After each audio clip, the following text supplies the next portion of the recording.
یہ دو خبریں تھیں، ان پر تبصرہ تھا۔ تو تیسری پارٹی بلا شبہ بن رہی ہے، تیسری قوت بالکل بن رہی ہے، اور اس کا یہ امکان بھی موجود ہے کہ وہ نئے انتخابات میں وہ جب بھی ہوئے کوئی نہ کوئی پوزیشن بنا پائے گی، اور اس وقت اس کے پیچھے فوج نہیں ہے۔ یہ میں آپ کو بالکل غیر مبہم طریقے سے بتا رہا ہوں، واضح طور پر بتا رہا ہوں کہ فوج اس وقت کسی بھی سیاسی پارٹی کی توڑ پھوڑ یا اس کی تشکیل نو یا کسی نئی سیاسی پارٹی بنانے کے پیچھے نہیں ہے۔ کل فوج اپنی پالیسی بدل لے تو اور بات ہے، لیکن اس وقت تک نہیں ہے۔ لیکن جزوی صداقت میں نے کہا تھا کہ اس میں ہے، تو وہ یہ ہے کہ ناظرین قصہ یہ ہے کہ 2020 کے شروع میں اس پارٹی کے قیام کی کوششیں فوج نے ہی شروع کی تھی، باجوہ نے اور فیض نے مل کر، اور ان کے ساتھ اور لوگ بھی تھے۔ وجہ کیا تھی؟ وجہ یہ تھی کہ یہ وہ دور تھا جب عمران خان کی مقبولیت زیرو پر تھی اور نواز شریف کی مقبولیت عروج پر تھی، اور فوج پر دباؤ بڑھ رہا تھا ہر طرف سے، اندر سے بھی، کہ یہ جو تجربہ کیا عمران خان کا اس نے تو برباد کر دیا ہے۔ لیکن اس وقت کی عسکری قیادت جو تھی وہ اس سے جان چھڑانے کے لیے تیار تھی، لیکن وہ یہ بھی نہیں چاہتی تھی کہ نواز شریف واپس آئیں، جیسا کہ ہمیں اب بھی اندازہ ہو رہا ہے کہ اب بھی تک طاقتور حلقوں کی طرف سے نواز شریف کی واپسی کی راہ ہموار کرنے میں رکاوٹیں کھڑی کی جا رہی ہیں، کچھ کسی نہ کسی حلقوں کی طرف، کسی نہ کسی جگہ سے۔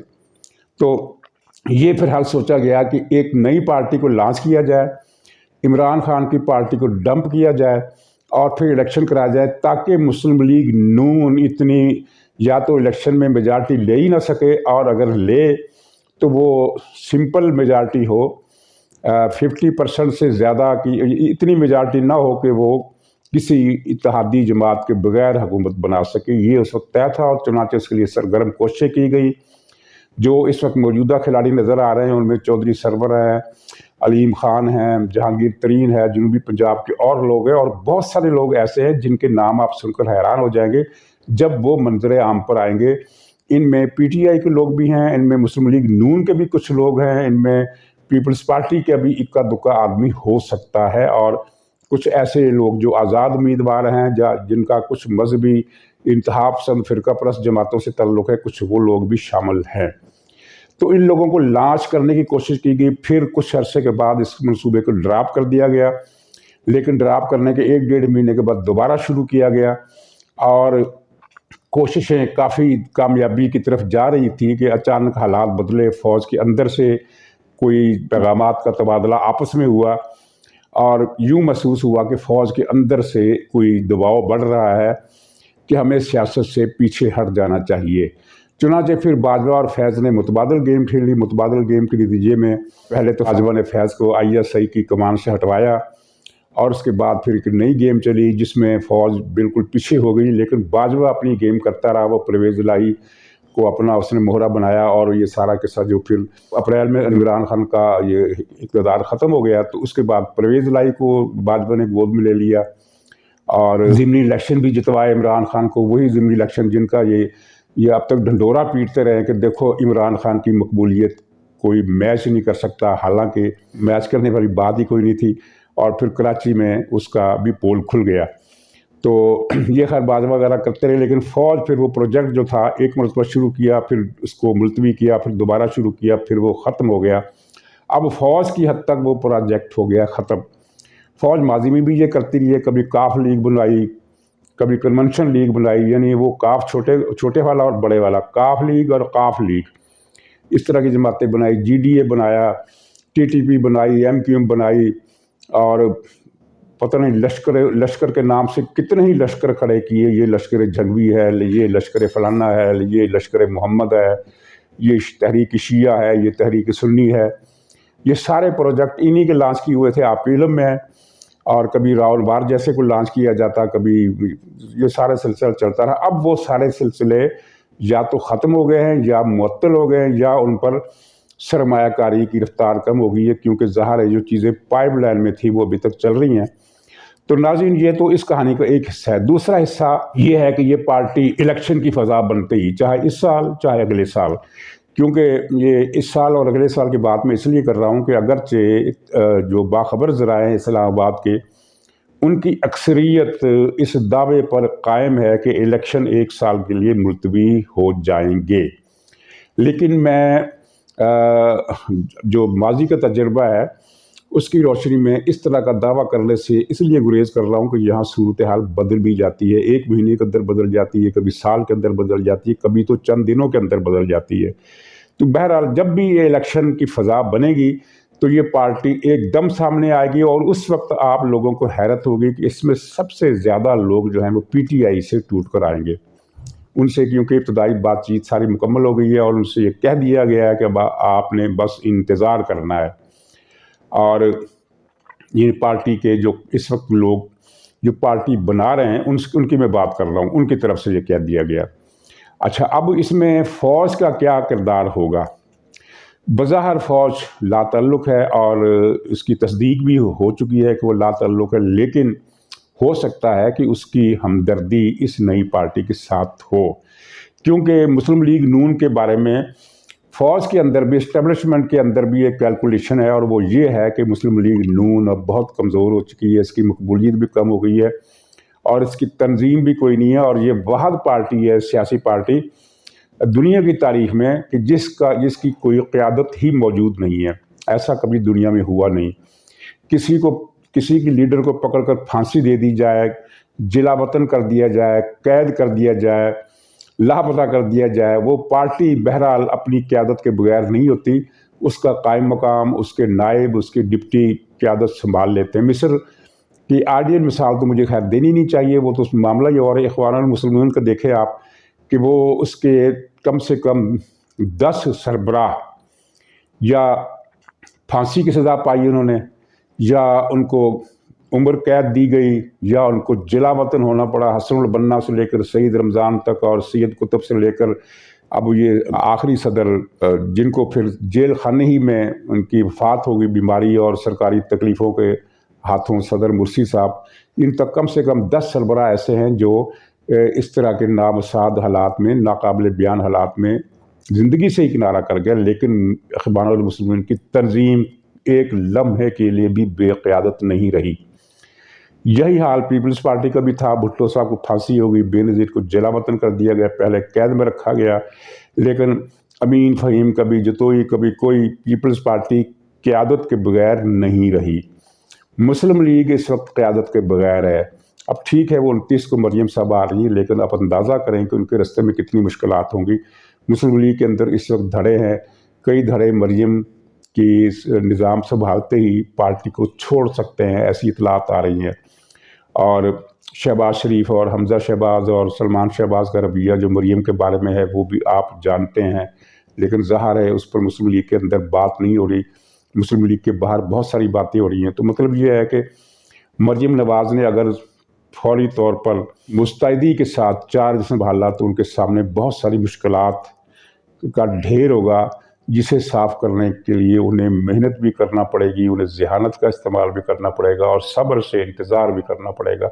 نئے سرے سے مسلم لیگ کی شرازہ بندی ہو رہی ہے، کیونکہ شہباز شریف صاحب نے اپنے 5 سال کی مسلم لیگ کی صدارت میں جو واحد کام کیا ہے وہ یہ ہے کہ مسلم لیگ کی تنظیم ختم کر کے رکھ دی انہوں نے۔ تو فوج کے اندر یہ جو کیلکولیشن ہے وہ یہ ہے کہ مسلم لیگ ایک خلا پیدا نہ کر دے، انہی سیاسی جماعتوں کا خلا پیدا نہ کر دے۔ ظاہر ہے کہ جب مسلم لیگ اس طرف سے خلا پیدا کرے گی، ادھر سے عمران خان کے ساتھ جو ہونے والا ہے، پی ٹی آئی کے دوستوں کو اندازہ ہی نہیں ہے کہ ان کے ساتھ کیا کچھ ہونے والا ہے، بہت برا ہونے والا ہے۔ تو اس کے بعد پی ٹی آئی کی شرازہ بھی بکھرے گا، تو پھر میدان میں کون رہ جائے گا؟ صرف پیپلز پارٹی۔ تو اس لیے ہو سکتا ہے، بالکل اس کا امکان موجود ہے کہ فوج کی طرف سے یا اسٹیبلشمنٹ کی طرف سے اس نئی جماعت کی حوصلہ افزائی کی جائے، لیکن اس کا انحصار ظاہر آنے والے وقت پر ہے۔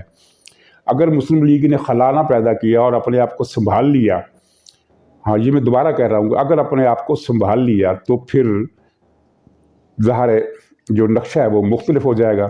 لیکن اگر یہ اس طرح ہوا تو اس کے لیے پیش بندی کے طور پر ممکن ہے کہ ان کی طرف سے اس نئی جماعت کی حوصلہ افزائی کی جائے، اور اس کی وجوہات یہ بھی ہیں کہ ان نئی پارٹی کے جو کرتا دھرتا ہے 3 4 5 افراد، ان کے اسٹیبلشمنٹ کے اندر بہت اچھے تعلقات ہیں اور گہری جڑیں بھی ہیں، چنانچہ یہ کوئی بات تعجب کی نہیں ہوگی اگر ان کی بھی سپورٹ کی جائے۔ تو نئے نقشے میں ظاہر ہے کہ خلا یہ تو نہیں ہو سکتا ہے کہ ایک ہی پارٹی میدان میں ہو، باقی 10 پارٹی جو ہے وہ چھوٹی چھوٹی. ظاہر ہے JUI بہت بڑا ووٹ بینک رکھتی ہے، لیکن اس کا ووٹ بینک صرف پختونخوا اور بلوچستان کی حد تک ہے. سندھ اور کراچی میں ان کے پاس انتخابات جیتنے کے لیے کوئی شاید چند ایک امیدوار ہوں گے، اس سے زیادہ نہیں. جماعت اسلامی کراچی تک محدود ہے یا سوات کے مالاکنڈ کے 2 اضلاع میں. اس کے علاوہ پورے پاکستان میں جماعت اسلامی کا کوئی امیدوار جیتنے کی پوزیشن میں نظر نہیں آتا. اور پھر اس کے بعد تو پارٹی ختم ہو جاتی ہیں. پھر تو جو پارٹی رہتی ہیں وہ ہے کوئی کراچی بیسڈ ہیں، کوئی بلوچستان کے علاقائی پارٹی قوم پرست پارٹی ہیں، کچھ پختونخوا کی ہیں. تو قومی سطح پر پیپلز پارٹی کے علاوہ کوئی پارٹی ہمیں نظر نہیں آتی.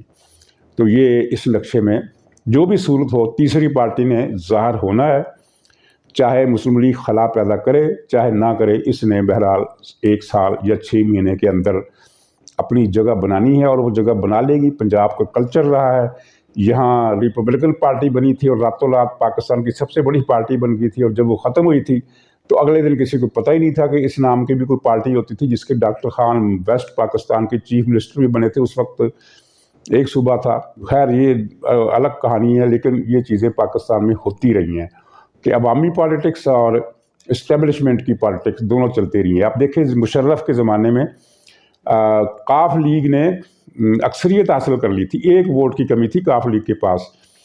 1 ووٹ جب مل گیا اسے تو وہ پھر قاف لیگ جو تھی اس کی حکومت بن گئی. اب قاف لیگ ایسی پارٹی جس کا ووٹ بینک یونین کونسل کی سطح پر بھی موجود تھا، نہ ہے نہ کبھی ہوگا. لیکن وہ پارٹی مشرف نے اسٹیبلشمنٹ کی مدد سے پاکستان کی مقبول ترین پارٹی میں اس کو بدل دیا، اور یہ کمال کی بات ہے. تو یہ چیزیں ہیں. اچھا ناظرین، اب اس وقت مختصر طور پر PTI کے اندر کیا چل رہا ہے.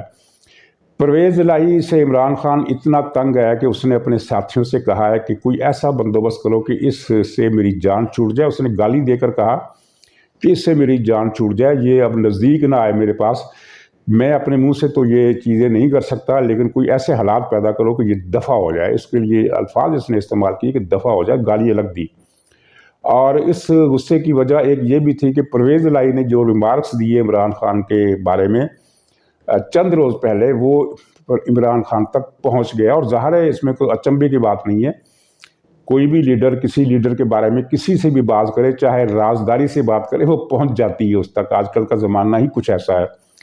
پرویز الہی نے کیا کہا تھا؟ اس نے ایک تو یہ کہا تھا کہ 2 باتیں کی تھی اس نے 2 الگ الگ نشستوں میں 2 باتیں کی، اور دونوں باتیں عمران تک پہنچ گئی.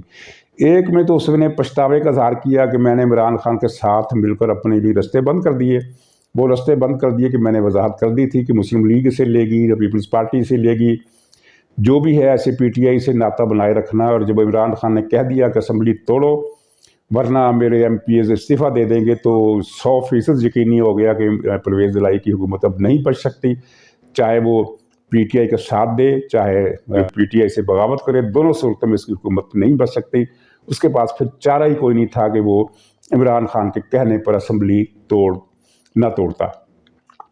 تو اس نے کہا کہ اس نے تو میری سیاست کا بیڑا غرق کر دیا. اور ایک پنجابی لفظ اس نے بولا کہ پٹڑا کر دیا. پتہ نہیں پٹڑا پنجابی کا لفظ ہے یا کراچی سے آیا، لیکن پٹڑا کرنے کا مطلب یہ ہوتا ہے کہ دھڑم تختہ کر دیا. یہ بات بھی عمران تک پہنچی. دوسری بات، اس نے مونس الہی کو فون کیا، اپنے بیٹے کو جو بھاگا ہوا ہے اسپین، پتہ نہیں کیا راز ہے وہاں، اور اس سے کہا کہ پنجابی میں کہا کہ تیرے لیڈر کی بتھی لمکی ہوئی تے زبان نکلی ہوئی ہے. مطلب یہ ہے کہ تیرے لیڈر کا چہرہ لٹک گیا ہے مایوسی اور پریشانی کی وجہ سے، شکست کی وجہ سے، اور اس کی زبان ہے وہ باہر آئی ہوئی ہے، یعنی کہ وہ حوصلے بہار بیٹھا ہے. تیرے لیڈر دی بوتھی لمکی ہوئی ہے تے تیرے لیڈر دی زبان نکلی ہوئی ہے. یہ لفظ اس نے ٹیلی فون پر کہے اور کچھ لوگوں کے سامنے کہے. تو ماشاءاللہ پھر وہ بات پہنچ گئی عمران خان تک. یہ بھی کہا. تو یہ عمران خان پرویز الہی سے جان کیوں چھڑانا چاہتا تھا وہ الگ قصہ ہے، لیکن ان ریمارک سے اس کا اشتعال بڑھا، جس کی وجہ سے اس نے پھر یہ لفظ استعمال کیے کہ یار اس کو کسی طریقے سے دفع کراؤ. اور جان کیوں چھڑانا چاہتا ہے؟ اس نے پرویز الہی نے ایک جھوٹا بیان دیا تھا کہ عمران خان نے مجھے پارٹی کی چیئرمین شپ پنجاب کی یا وفاق کی پیشکش کی ہے.